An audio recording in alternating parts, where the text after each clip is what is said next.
पुस्तकाच्या हं. पानावरच तुम्ही सांगितलं, की सुखी जगण्याचा क्रॅश कोर्स. आता आपण बोलतोय म्हणजे तुम्ही रामांच्या थ्रू हं. त्या सुखी जगण्याचा क्रॅश कोर्स असं सांगितलेलं आहे. मग अर्थात हा प्रश्न येतो, की मग कृष्ण का नाही? किंवा महाभारत तर आपण म्हणतो, की पूर्ण करंट आत्ताच्या लाईफवर किंवा तुम्ही जिथे कुठे भटकले असाल, तर तुम्हाला महाभारत गाईड करतं. मग कृष्ण का नाही? रामच का?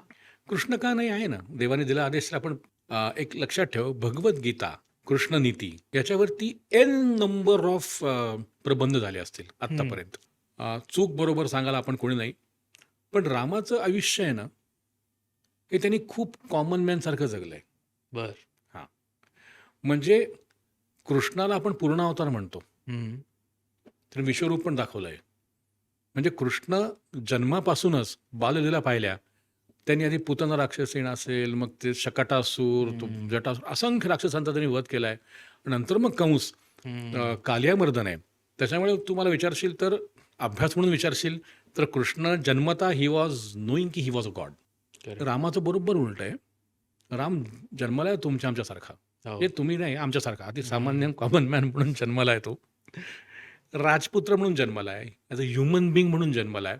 ते तुम्ही आणि मी भोगतो त्यांनी सगळं भोगलंय आणि देवत्व प्राप्त केलंय.